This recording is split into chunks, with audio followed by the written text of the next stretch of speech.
Good day. Thank you for joining us. My name is Christopher Rogers. I'm a physician in San Diego. I'm joined by my colleague, Dr. Annette Ambach. Hi, everyone. Today, we're going to talk about using cells as a form of therapy to treat conditions such as arthritis or other orthopedic conditions. This is an area that's new in medicine, so we're having this series of webinars to help inform people about options that are available today, as well as talk about future treatments that should be here soon. Dr. Ambach will control the slides, so if you would just advance to the next slide, that would be great.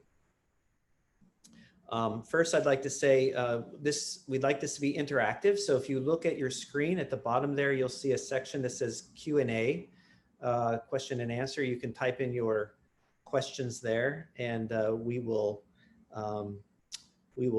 answer your questions as they come in, as well as at the end of this presentation.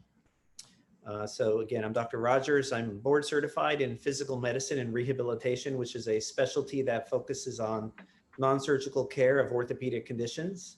I'm also certified in what's called regenerative medicine, which is a field that's new, that involves using your own cells to treat orthopedic conditions, as well as other areas of medicine, although we specialize in orthopedics.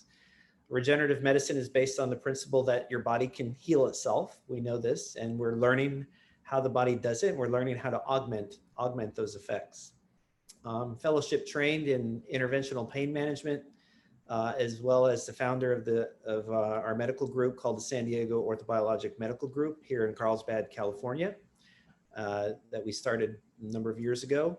I've been in practice in San Diego for more than 2 decades, and have become very interested in education and research, and so that's a lot of what I do these days. Next slide. Dr. Ambach is also board certified in physical medicine and rehabilitation. And then in addition, she's certified in pain medicine, which is a subspecialty of medicine. And then she has had advanced training, fellowship training in interventional pain management, as well as sports medicine and orthobiologic therapy. She's been in practice for more than 12 years and has published many textbooks and book chapters and research papers on regenerative medicine. Dr. Ambach and I actually met many years ago while teaching at medical conferences around the world, something that we enjoy doing, where we meet with our colleagues and we learn from the ones that are older than us, and we teach the ones that are younger than us. So it's a really great thing that I particularly miss in 2020, but we've had some Zoom meetings, and so we continue to educate and to learn. Next slide.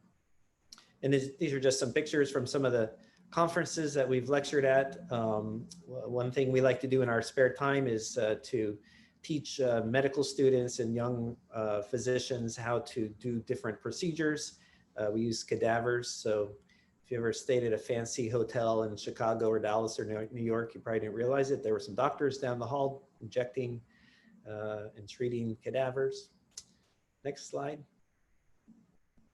We've published a number of book chapters in these orthopedic orthobiologic textbooks that we hope will be the foundation for medical training in medical schools and residencies around the country. Next slide. And this is our office. So once I took an interest in regenerative medicine about 13 years ago, it became obvious to me that we needed a special place to do our research, to develop these techniques. And so this is our office in Carlsbad, California. Next slide. And it's a state-of-the-art facility. We really enjoy coming to work every day. We have a beautiful office, and many of you on the call have been to our office. Next slide.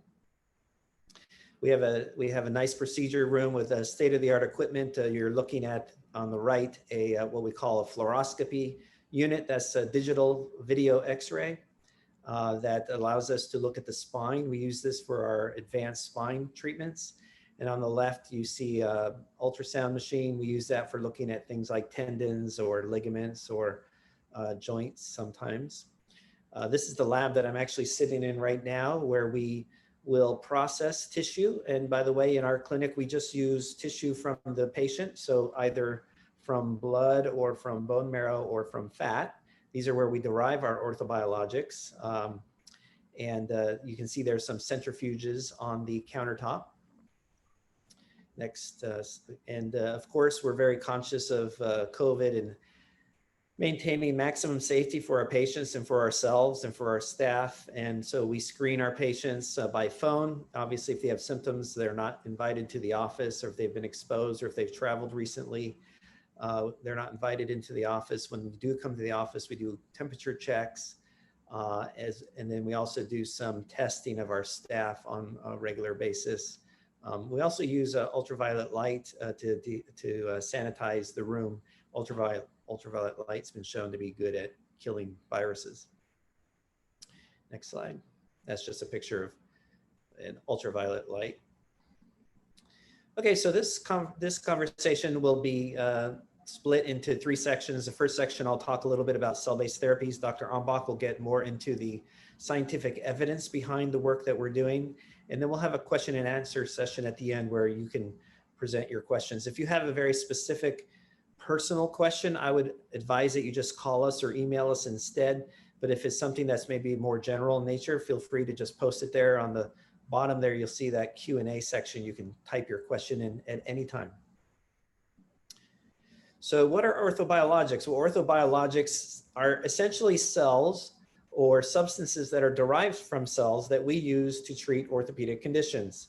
So some of the common ones that we use that you might have heard about are platelets, stem cells, I'm sure many of you have heard about. Growth factors are molecules that are secreted by cells, as well as cytokines and proteins. And fibrin, fibrin and collagen are common complex molecules that are useful for healing. Next slide. So in orthopedics, you know, for the first 15 or so years of my career, you know, what did we have? We had physical therapy, which is still an important part of what we do. We had cortisone injections for people with, you know, tendinitis or joint arthritis. And then for the tougher cases, we had surgical options, but that was really it. Now things have changed. Now we're becoming farmers. And so if I'm a farmer, on the left there, you can see I have to have seeds and fertilizer and soil. Well, we don't use that, obviously. What we use instead are cells and cytokines and scaffolds or growth factors. Growth factors and cytokines are fertilizer. Scaffolds would serve as the soil, and the seeds are then planted in there. That picture on the upper right is a picture of a slice of cartilage from your knee. On the top is the cartilage, on the bottom is the bone marrow. And it shows you how complex a tissue it is, but it really is very similar to a plant. These tissues can grow, and we grow them again with seeds and fertilizer and soil. Next slide. Now, stem cells get a lot of press these days, and the promise of stem cell, of course, is that you have this cell that is really the part of the body's own first aid kit. These are the cells that the body uses to heal things, and they do this through a variety of mechanisms. The first that was discovered is that a stem cell can actually turn into another cell type. So for example, a stem cell could turn into a heart cell or into a bone cell. But in addition to this, stem cells are little pharmacies. They actually manufacture drugs. They manufacture those growth factors we talked about. They manufacture cytokines, molecules that cells use to talk to each other. And when you have arthritis or when you have a tendon tear, the tissue is damaged. It has the inability to heal. And these stem cells can contribute to the healing by actually informing those tissues, the cells in those tissues, to function properly. Next slide. So a stem cell has this unique property. You know, on the left, you see a typical cell. Let's just call it a skin cell. One skin cell, you learned in high school biology, can turn into 2 cells by going through mitosis. A stem cell is unique in that it can make a copy of itself and then a copy of a new type of cell. We call that differentiating. So it would differentiate into, say, a heart cell or a bone cell. Next slide. Now, there are many different kinds of stem cells. Not all stem cells are created equal. The first one you heard about back in the 1990s was the embryonic stem cell, which came from the embryo. But there are different kinds of cells that we call adult stem cells, and all of us have these today in our body, everywhere, in every tissue. And these are the cells that we use for our treatments. Next slide. In particular, there's a subset of adult stem cell called the mesenchymal stem cell. You see it circled there at the bottom. The mesenchymal stem cell has the ability to differentiate into orthopedic tissues such as bone, tendon, cartilage, and muscle. There are other adult stem cells that can make heart. There are other stem cells that can make lung or pancreas. We're obviously interested in sports medicine injuries, so we're focusing on the mesenchymal stem cell, which again is found throughout the entire body. Next slide. This is Dr. Arnold Kaplan. He's a colleague of ours. He's a professor at Case Western Reserve in Cleveland, Ohio. And he's really an inspiration for us because in the 1990s, he discovered and named the mesenchymal stem cell, which we abbreviate MSC, and showed that it could differentiate into muscle and cartilage and bone and other types of cells. Next slide. And this is what it looks like on an electron microscope.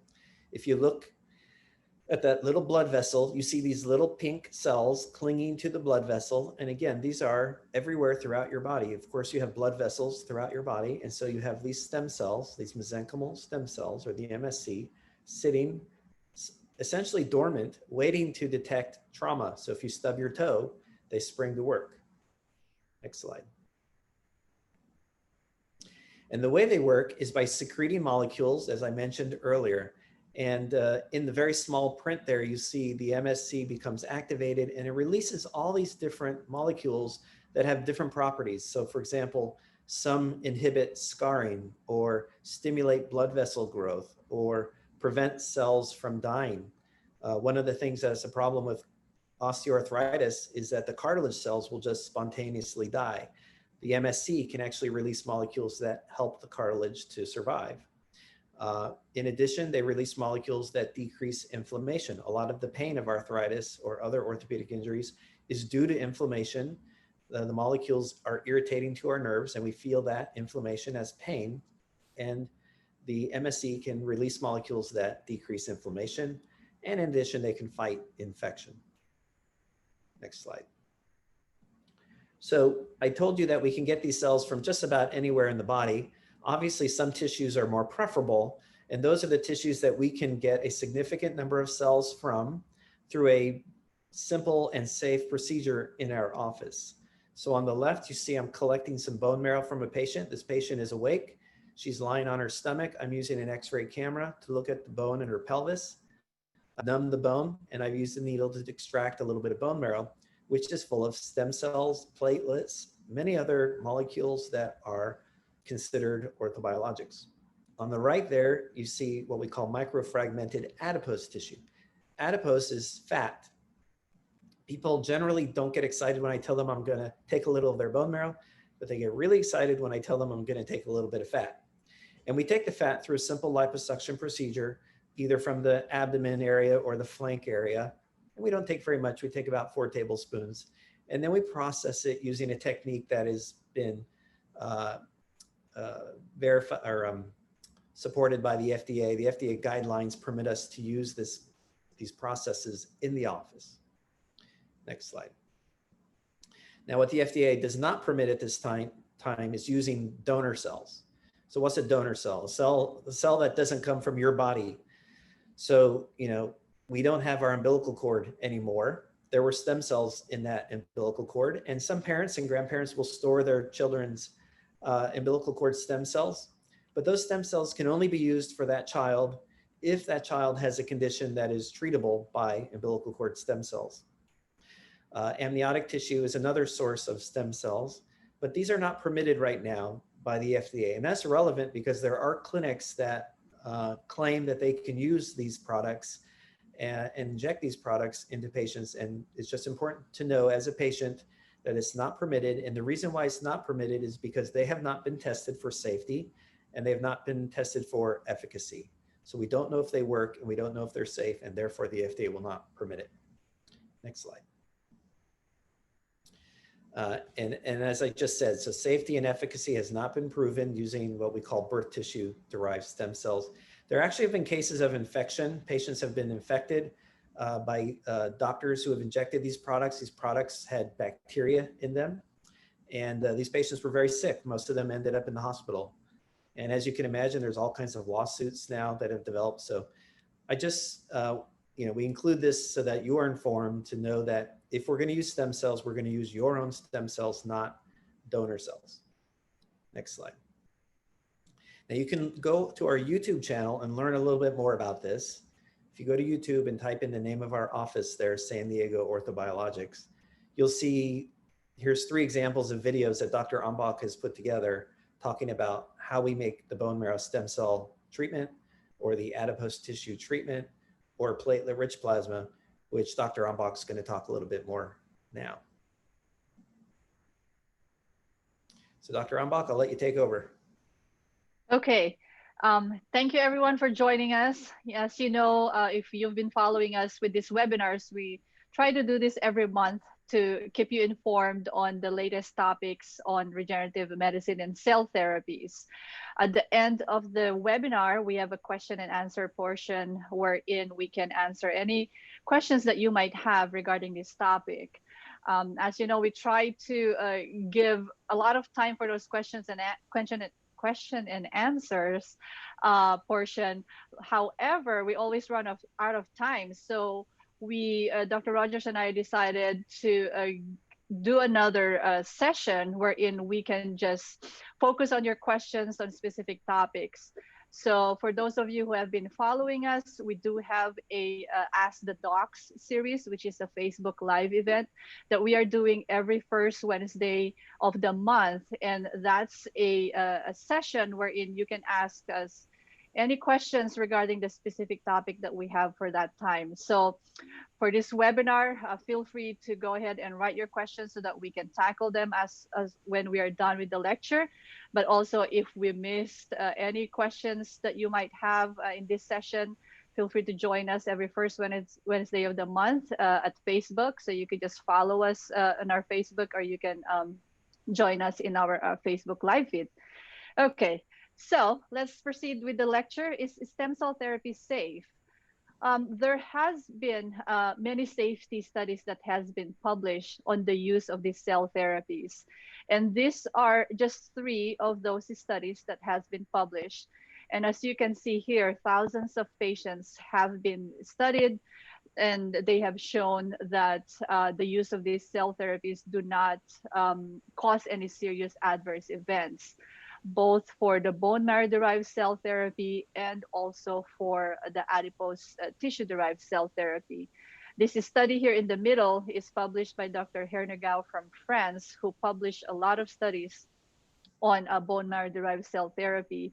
And as you can see, in his study, he enrolled almost 2,000 patients and has found that there has been no increased risks of cancer in these patients. And these patients have been followed up for a long time, 12.5 years in this particular study. And as Dr. Rogers has said, stem cell research has been a topic of interest for everybody, not just for scientists, but also for patients like you. Especially in the last 10 years, there has been an explosion of these studies.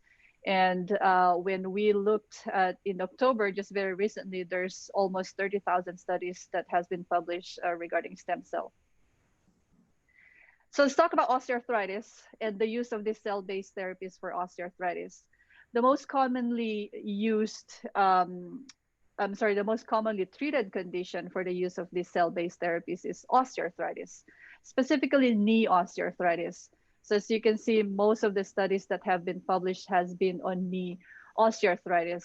And this is one of them where they enrolled 56 patients in a randomized controlled trial, which is highly scientific study. It's one of the studies that has the highest level of clinical evidence. And these patients had moderate to severe osteoarthritis. And they compared the use of bone marrow cells versus hyaluronic acid. Hyaluronic acid is a gel injection, and we also call this viscosupplementation.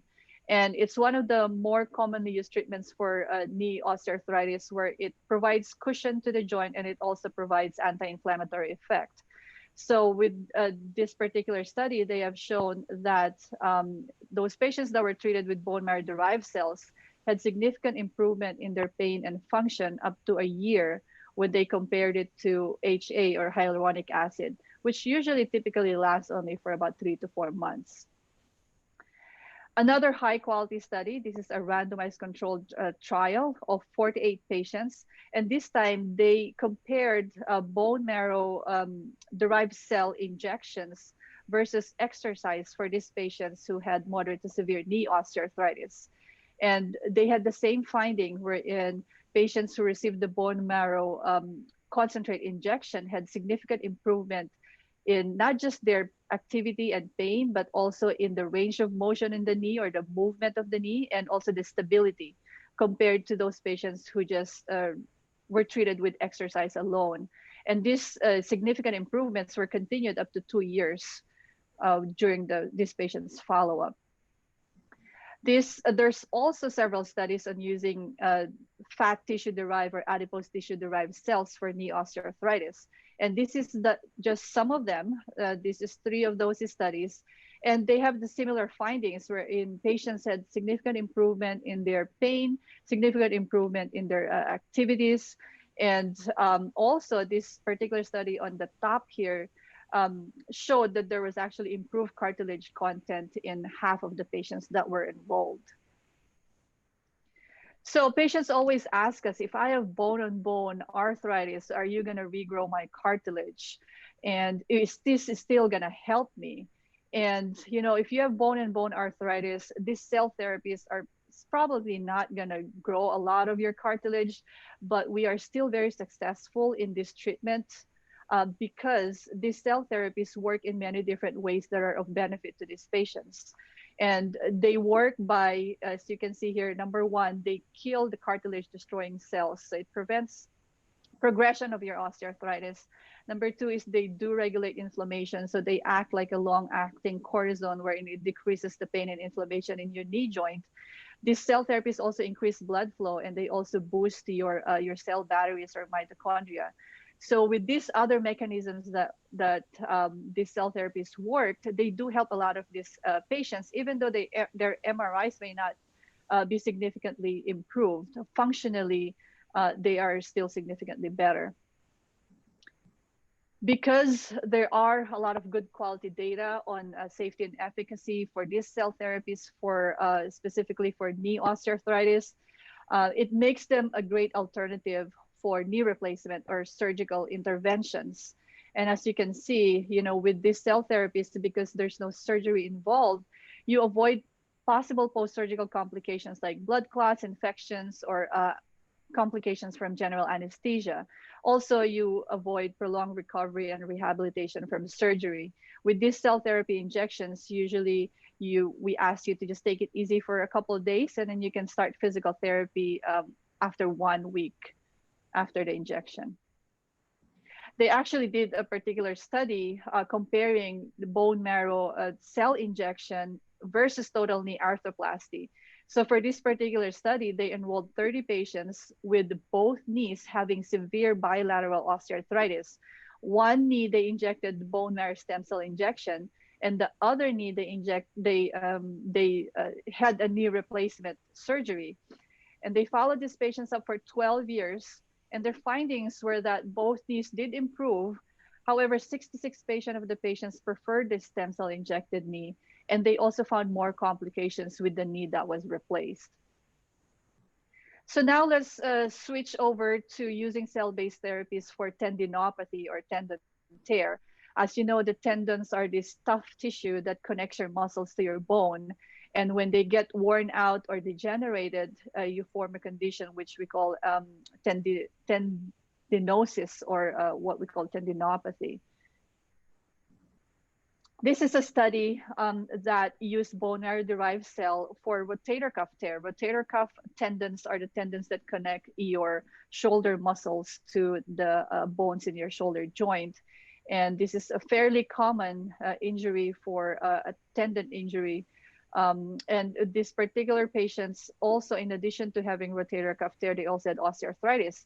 So 102 of these patients were enrolled. They all failed conservative measures, and they injected these patients with bone marrow-derived cell therapy in both their rotator cuff and their joint.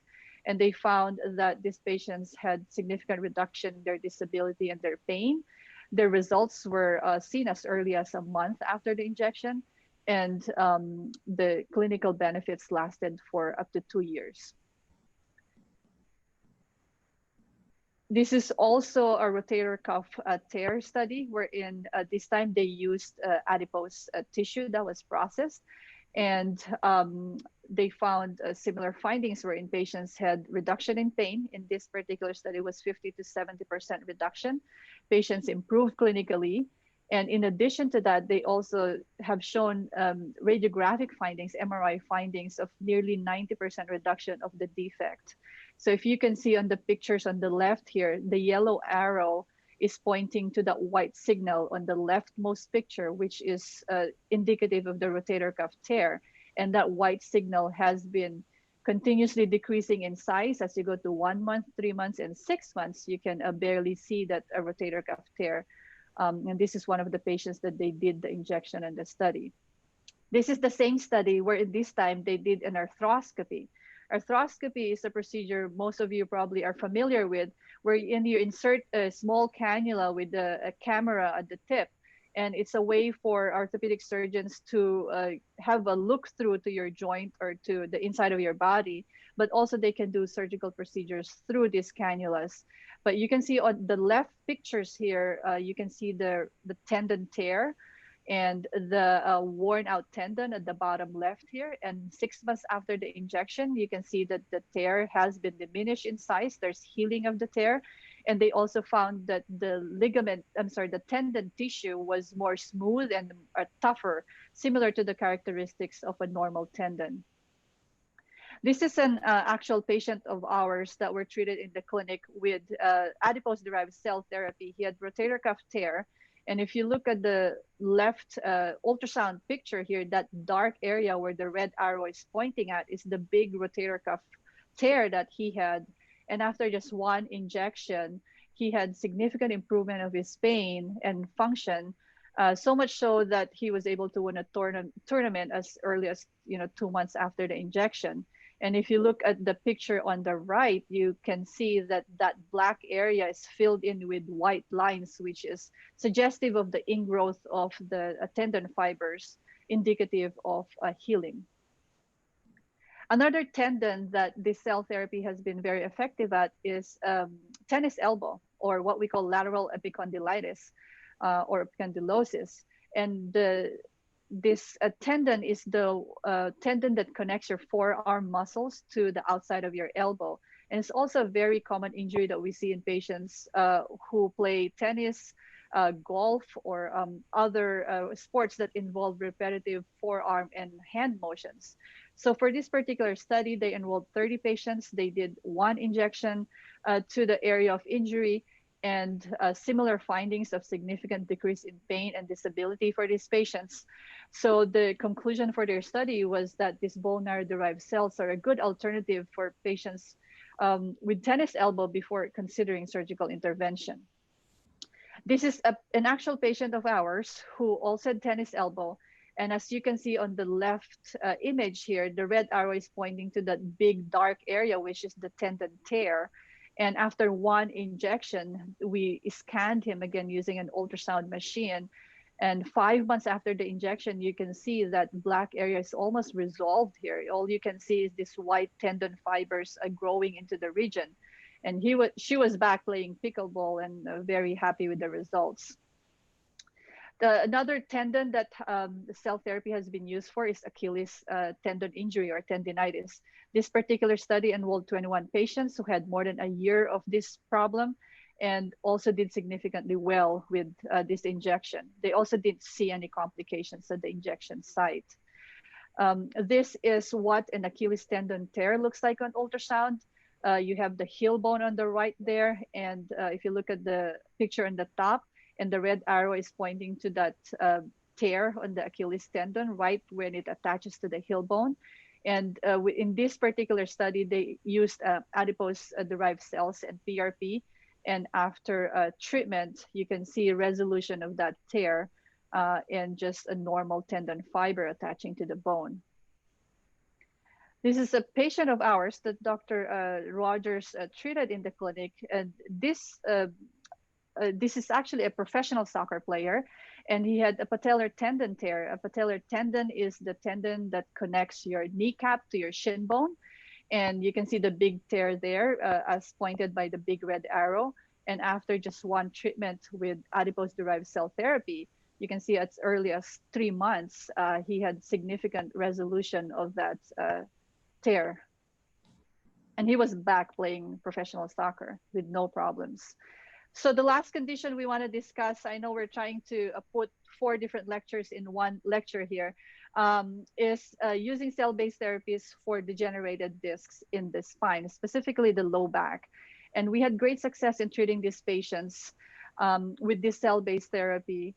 And this cell-based therapy work in various mechanisms as enumerated here. As you know, these discs are your gel-like cushions in between your individual bones in your spine, and they provide support in your spine and flexibility. As we add years to our age, that gel-like cushion becomes drier and are more prone for bulging and injury. So these cell-based therapies have been shown in studies to increase the water content in the discs.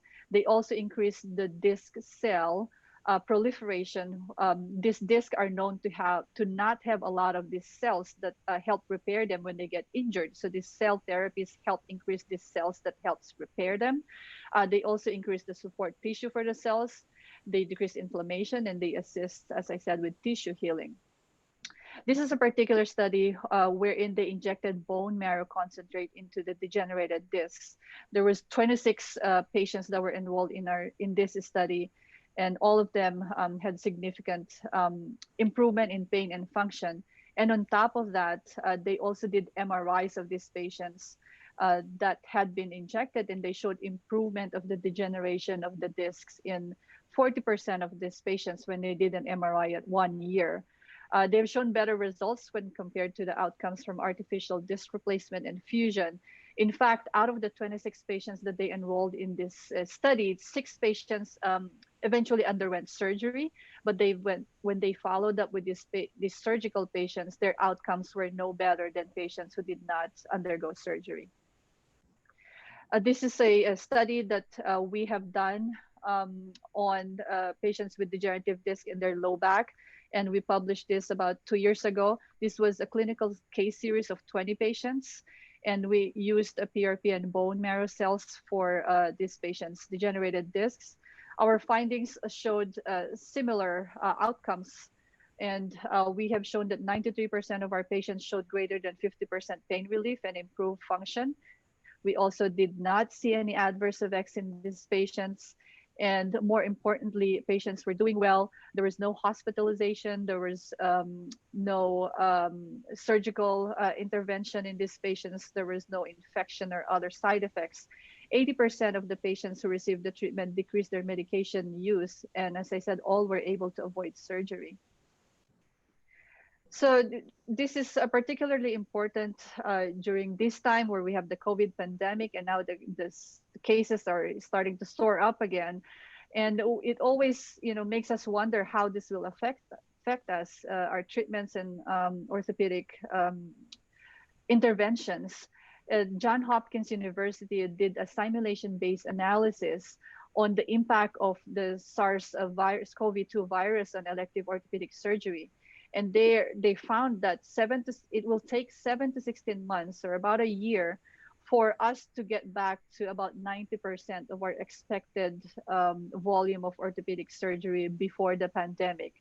So as you can see, there will be a delay of these surgical cases. So patients will need more effective options that are non-surgical to manage your orthopedic problems.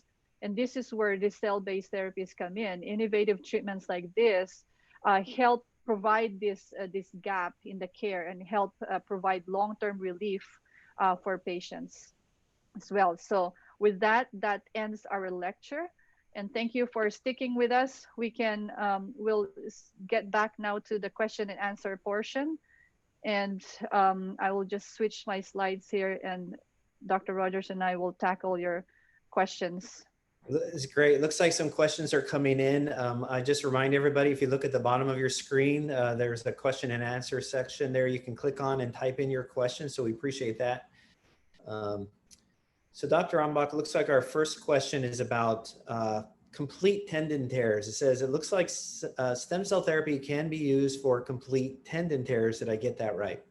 So as you would imagine, everybody's injury is unique. None of us seem to bring in the same types of problems. So for example, in the case of a rotator cuff tendon in the shoulder, I actually treated 2 patients today with tears in their tendon. One had a very small tear, about 1 millimeter by 1 millimeter, not very large, but she was a gymnast and it bothered her. Another tear was, 5 millimeters long. In some cases, the tears are confined to within the substance of the tendon. So you can think of the tendon like a leather belt that you've owned for 50 years. That leather belt may start to crack and have defects in it. If you wear that belt too much, it might just split in two. It may not be usable anymore.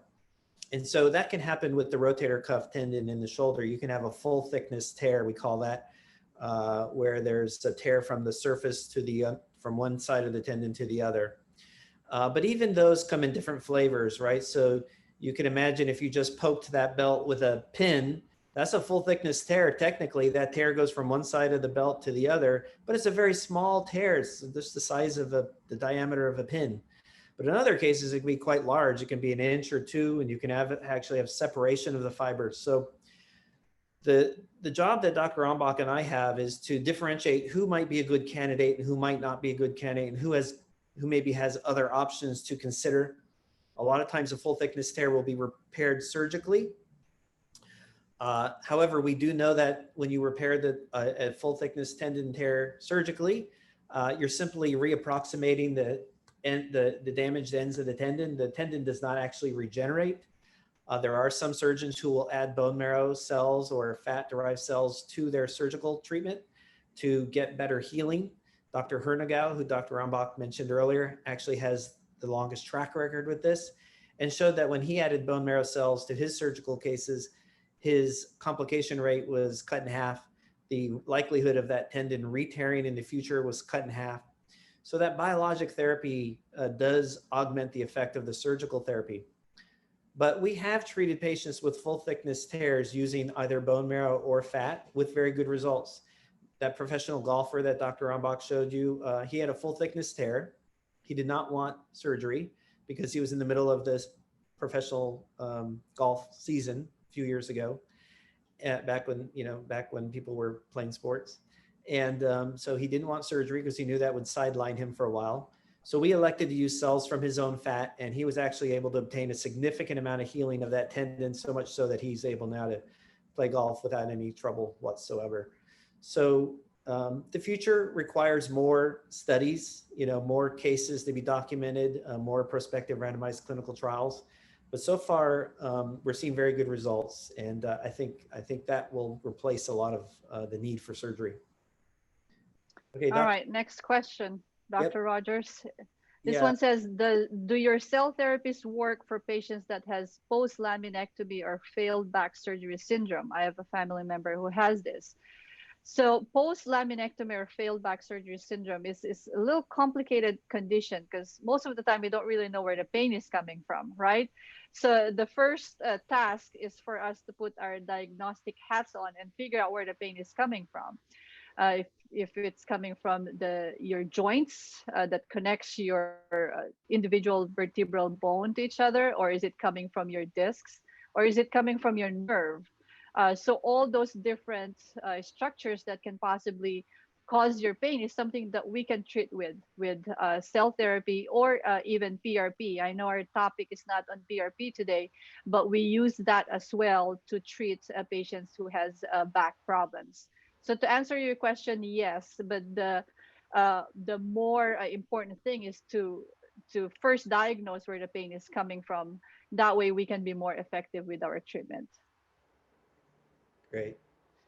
The next question uh, is it correct that stem cell therapy only lasts for 2 years? So I knew that some of you were thinking this as you were watching Dr. Ambach present all those studies talking about 1 year or 2 year outcomes. It's important to know that the study was designed to stop at a designated time point. So they said, we're going to study patients for a year. It doesn't mean that they didn't continue to do well. It just means that they weren't followed as meticulously as they were during that first year. So for example, I've treated patients 5 years ago who are still doing very well. In Europe, there are patients that I know of who've been treated 8 years ago with certain types of cell therapy who are still doing very well. In the study that Dr. Ambach showed you about the one knee getting knee replacement surgery, the other knee getting stem cells from bone marrow, those patients were followed for more than a decade. So we do see long-term results with many patients. Unfortunately, our patients continue to age and they continue to get re-injured. So sometimes symptoms may reoccur, but I would say the vast majority of patients, that's not the case. The vast majority of patients do very well for many years, depending of course on what we're treating, what we're talking about. That's correct. So that's similar to Peggy's question here regarding bone-on-bone arthritis with PRP or stem cell. Again, it's very variable. It could be 1 year to 5 years. Most of our patients do really well within that time frame. And just to add to Dr. Rogers' comment there was actually a study that was just published on spine using cell therapy for discs, or a PRP for discs. And they followed these patients up to 9 years and they were still doing well. So I don't see a lot of orthopedic surgery literature that shows us, a lot of continued significant improvement that would last that long, even. So a very good finding so far that we've been seeing in clinic. Great. All right, so our next question here, now we're going to shift to the spine. We're going to talk about disc degeneration in the lumbar spine. And the question is, what is better to use for disc degeneration in the lumbar spine? Stem cell therapy or adipose or a combination, and what are the costs for these treatments? So as you would expect, and I think you're hearing us now loud and clear, that we treat each person as a unique individual. Our top priority is to establish the diagnosis. Back pain is particularly challenging. First of all, more than 80% of Americans have back pain at some point in their life, so it's extremely common. But what is absolutely true is that everybody has some different version of it. And so our job is to figure out what version you have. If we think it's truly coming from the disc, then the next question is how severely damaged is that disc? So for example, I'm thinking of a guy, another professional golfer who's in his 30s, who had a very small crack in his disc, a very small tear. So he's a young, healthy guy with a small injury to his disc. He's had this injury for 2 years. He's not getting better. We used platelets from his blood. We used PRP, and that worked very well for that type of injury. I'm thinking of another patient now, an older patient. He's in his 50s. He has multiple tears in his disc. He has disc degeneration. The disc is starting to look dark, is starting to get dehydrated, is starting to lose some of its height, is starting to bulge. That disc may not do well with platelets. It may not do well with PRP. And in that disc, we elected to use cells from the bone marrow. So it's really a judgment call. And you have to understand, we're very early in this field. And so, if you look at all the patients that Dr. Ambach and I have treated and many of our colleagues, that actually constitutes more patients than are reported in the published scientific literature.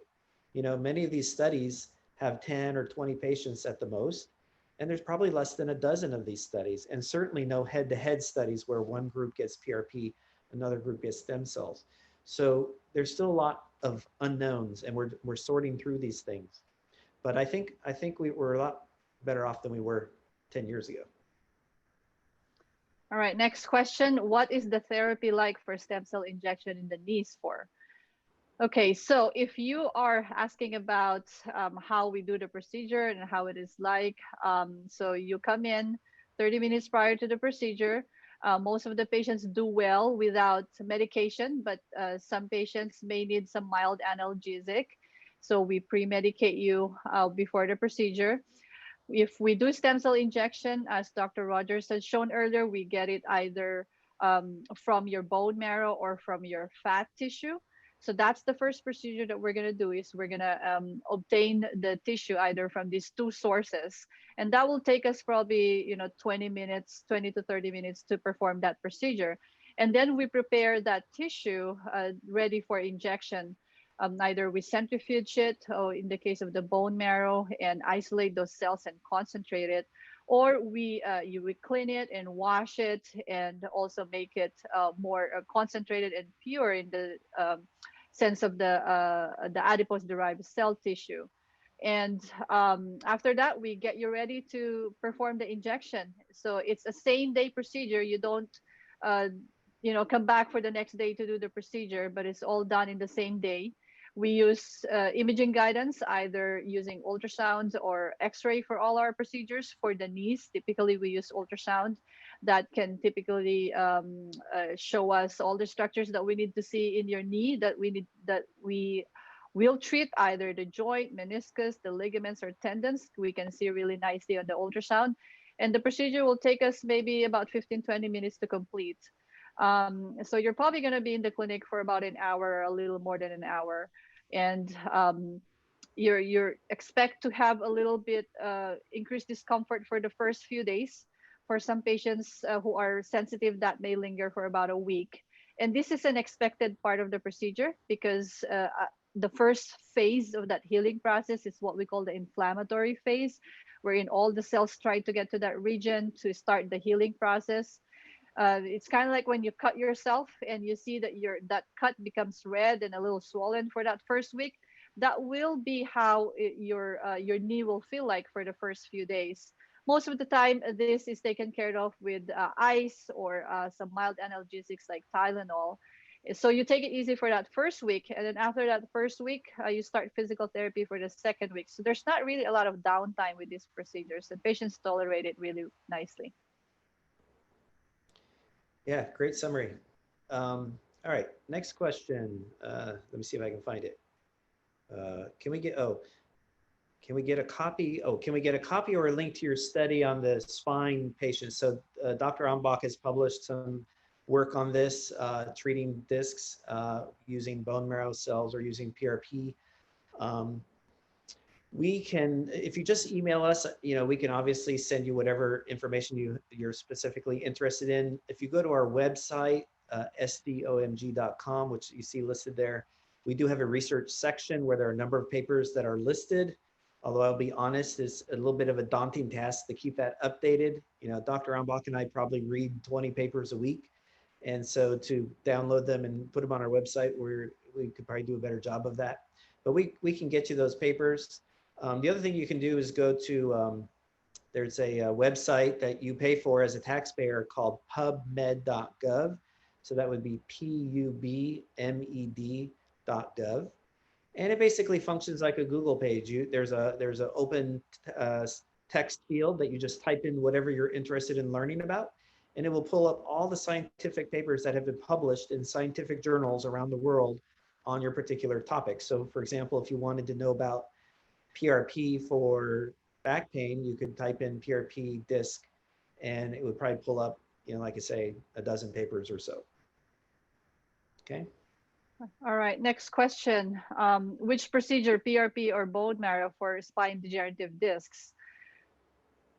So there has been studies that PRP has been effective for treating degenerative discs. On the other hand, has also been several studies showing that bone marrow cell-derived therapies has been effective in treating degenerative discs. I, for one, and I don't know about Dr. Rogers, my preference is using bone marrow for these patients, because the bone marrow has PRP in it.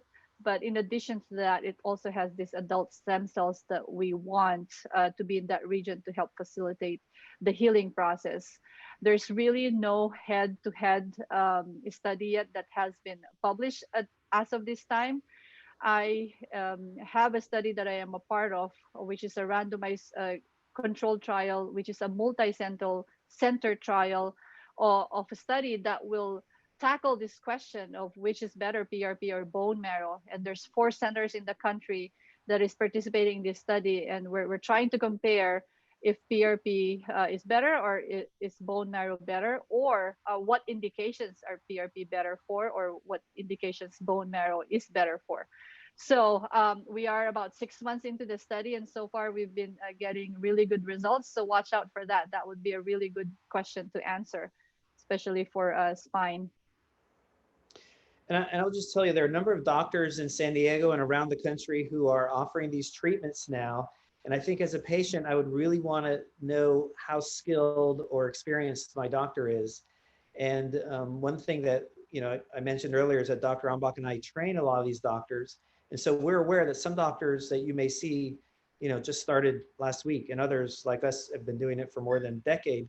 And there is a learning curve, as you would imagine, to selecting the right kind of injury, to knowing what will get better and what really we should leave alone and not attempt to treat at all. Even the way we collect the cells from the bone marrow, there's a specific technique we use to maximize the number of cells that we get when we harvest these cells from the bone marrow.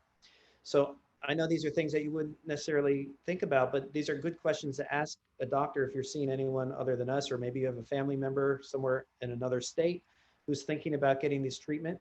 You can tell them, first of all, if you're going to get stem cells, you can only use your own. Don't let them be fooled into thinking that they can use a donor cell.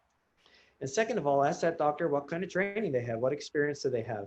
One thing we do here in our clinic is we actually collect data on all our patients. So we have over 500 patients in our database that we've been collecting over the last few years, and we can report our outcomes. So this is another question you should maybe ask your doctor.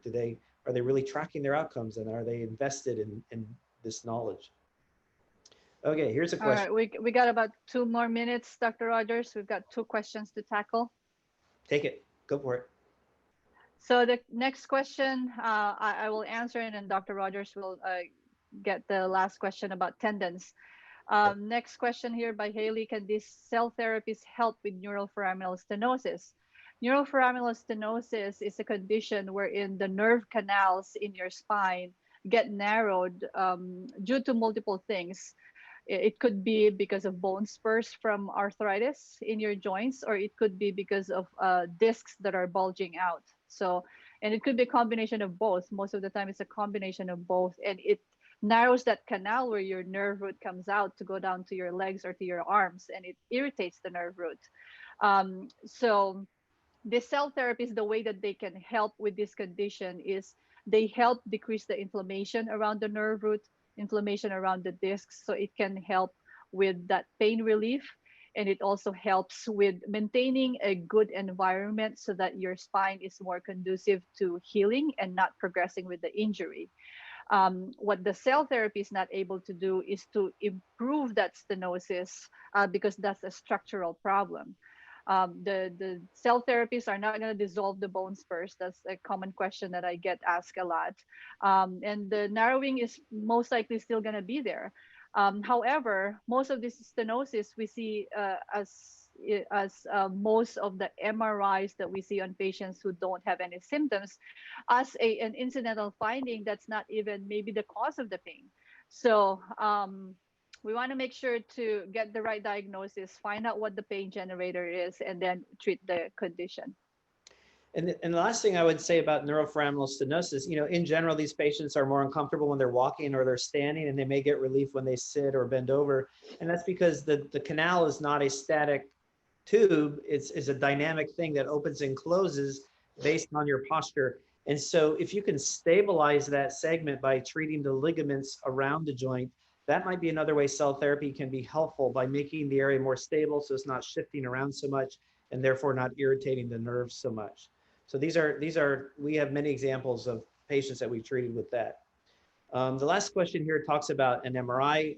Denise asked, she said, I've had an MRI, but there were no tears on the MRI. And then another question also asked about muscles or tendons in the arm. Basically, we need to realize that MRI can miss things, right? MRI is a great tool. We use it all the time, but it can miss things. Ultrasound is a great tool, but it can miss things. Sometimes we order both an MRI and an ultrasound because we realize they each have their own strengths and weaknesses, and therefore For example, I've had many patients who we get an MRI and things look good, but then when you look more closely with ultrasound, which actually has 10 times the resolution that MRI has, we can see little things, little tears that were missed on the MRI. So, we combine all these different modalities. We obviously do a physical examination. A lot of these patients have seen physical therapists. We talk to the physical therapist and ask them what they're seeing. And we just kind of put the whole picture together to figure out what's the best way to get this, this person better. All right, there's a question that just popped up here, and we're going to take this as the last question. I'm considering prolotherapy and PRP for osteoarthritis for my hip, and he is questioning regarding how many sessions are needed for the injections. So prolotherapy is another topic that is a whole lecture on its own. But with regards to your question on PRP for osteoarthritis, there hasn't really been any studies that I know of. I don't know, Dr. Rogers, if you've come into something that's new with regards to what is the number, what's the ideal number of injections to treat osteoarthritis. So far, we don't really know yet. Is one injection better, less than 2 injections or 3 injections? There are some clinics that do have some protocols of doing multiple injections. For mild to moderate arthritis, we are pretty successful in treating it with just 1 injection. If the arthritis becomes more severe than that and patients are not good candidates for cell therapy and opt for PRP, they may need more than 1 injection. So what we do is we just do 1 injection and see how the patient does. And if they do need another one, we can do that in a month or 2. But I'm sorry, we're not too clear right now what's the number of injections that's ideal, but it really depends on your condition and how you respond to the first injection. Yeah, the answer is you do as little as possible, right? Because these things are out of pocket. Insurance doesn't cover it. So prolotherapy may run a few $100s. A complex stem cell therapy that treats multiple joints. We have patients, 2 knees, 2 shoulders, lots of things going on. On the high end could be $10,000 for a very involved procedure. And then there's everything in between. Simple rotator cuff tendon PRP injection, maybe, $1,600, something like that. So because you're paying for this out of pocket, we have to be very mindful of that. And we're not going to offer something that we don't think is going to work. And we're going to offer the thing that we think is most cost effective. One thing we see a lot is some clinics will offer to treat things when, in our opinion, those conditions have no chance of getting better with non-surgical care. So you mentioned it's the hip. If a surgeon or more than one surgeon is suggesting that you need a hip replacement, if you have very severe hip arthritis, our experience is that hip replacement is often the better treatment, and that something like PRP or even stem cell therapy may not work. There have been exceptions to the rule for sure. We've had patients who can't have hip replacement surgery because they're too sick or too old and don't want surgery, and actually have done quite well. But it's important to understand how severe the injury is and what each treatment is capable of doing. Well, thank you everybody for sticking with us through the whole lecture and through all the questions and us answering your questions. We try to do this webinar every month, and usually it's the 2nd Wednesday of the month. So watch out for our blog posts on what the next topic will be. We will also send you an email blast on the specifics for this next webinar. And also, if you want to just ask us questions and not listen to a whole lecture, we're also doing a question and answer series every 1st Wednesday of the month. It's a Facebook Live event, so you can just sign onto your Facebook and go to our homepage and join us live through there and type your questions. Dr. Rogers and I will devote 30 minutes of our time to answer any questions that you may have regarding these therapies. And we're trying to focus on one topic at a time. So we're going to post what topic we're going to talk about for our next session, which is in a couple weeks. So again, thank you for joining us. Dr. Rogers, you have some parting words? I just wish everybody a happy and safe holiday. I know this is a tough year for everybody, so do your best to have fun and be safe. And we'll look forward to talking to you again soon. Bye, everyone. Thank you.